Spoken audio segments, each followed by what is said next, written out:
आदरणीय सभापति जी, ये सारी पाबंदियां और लाइसेंस राज की नीतियों ने भारत को दुनिया की सबसे धीमी आर्थिक वृद्धि दर में धकेल दिया। लेकिन क्या आप जानते हैं, इस कमजोर वृद्धि दर को, इस विफलता को दुनिया में किस नाम से कहने की शुरुआत हो गई? हिंदू रेट ऑफ ग्रोथ कहने लगे।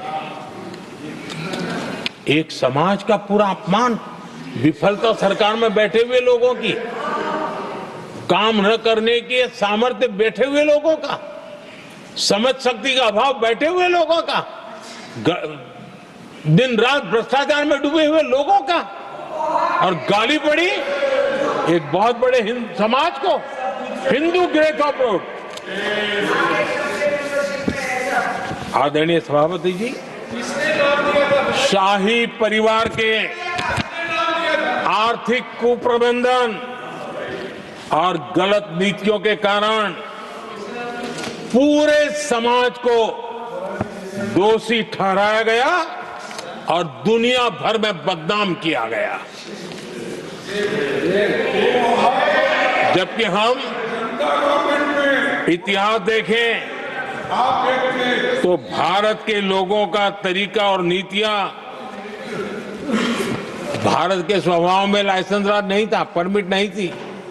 भारत के लोग सदियों से, हजारों साल से खुले में विश्वास करते थे और हम उन समुदाय में सबसे पहले थे जो दुनिया भर में मुक्त व्यापार, फ्री ट्रेड, उसमें मेहनत करते थे, काम करते थे। सदियों पहले भारतीय व्यापारी दूर दराज के देशों तक व्यापार करने के लिए जाते थे, कोई बंधन नहीं थे, कोई रुकावटें नहीं थे। ये हमारी प्रकृति की संस्कृति थी, हमने उसको तबाह करके रख दिया। आज जब पूरी दुनिया भारत की आर्थिक क्षमता को पहचानने लगी है, आज दुनिया तेज गति से आगे बढ़ने वाले देश के रूप में देख रही है, तो आज दुनिया भारत रेट ऑफ ग्रोथ दुनिया देख रही है और हर भारतीय को इसका गौरव है। और हम अपनी अर्थव्यवस्था का विस्तार कर रहे हैं।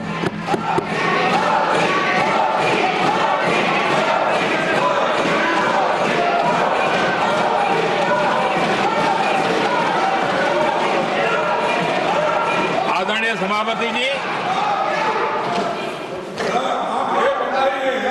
आदरणीय सभापति जी, कांग्रेस के पंजे से मुक्त होकर आप देश चैन की सांस ले रहा है और ऊंची उड़ान भी भर रहा है।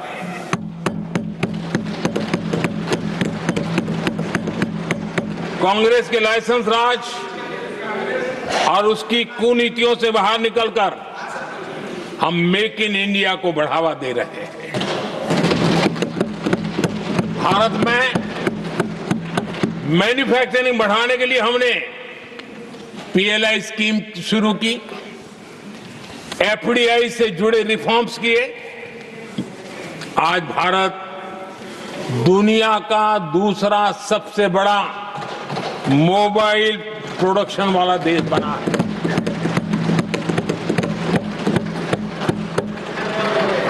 पहले हम ज्यादातर फोन बाहर से इंपोर्ट कर रहे थे, अब हमारी पहचान एक मोबाइल एक्सपोर्टर के रूप में बनी है। आदरणीय सभापति जी, आज भारत की पहचान डिफेंस मैन्युफैक्चरिंग की बनी है। 10 साल में हमारा डिफेंस प्रोडक्ट्स 10 गुना एक्सपोर्ट बढ़ा है, 10 साल में 10 गुना बढ़ा है। आदरणीय सभापति जी, भारत में सोलर मॉड्यूल मैन्युफैक्चरिंग भी 10 गुना बढ़ गए हैं।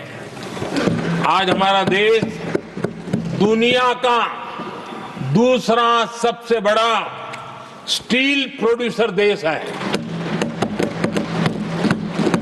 10 सालों में हमारा मशीनरी और इलेक्ट्रॉनिक एक्सपोर्ट तेजी से आगे बढ़ा है। बीते 10 सालों में भारत का टॉयज एक्सपोर्ट 3 गुना से ज्यादा बढ़ गया है। इन्हीं 10 सालों में एग्रो केमिकल एक्सपोर्ट भी बढ़ा है। कोरोना के कालखंड में हमने 150 से ज्यादा देशों को वैक्सीन और दवाइयां सप्लाई की। Made in India.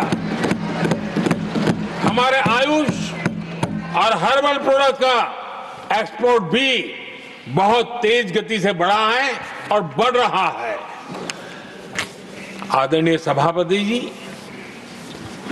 खादी जो कांग्रेस ने की तो सबसे बड़ा एक काम करते ना खादी के लिए, तो भी मुझे लगता है हाँ ये आजादी के आंदोलन के लोगों से कुछ प्रेरणा आगे बढ़ा रहे हैं, वो भी नहीं किया।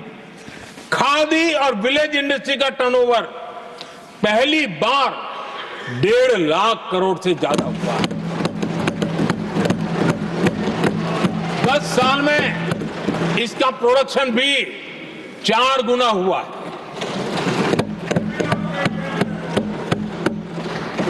इस सारी मैन्युफैक्चरिंग का बहुत बड़ा लाभ हमारे एमएसएमई सेक्टर को मिला है। इससे देश में बड़ी संख्या में रोजगार के अवसर तैयार हुए हैं।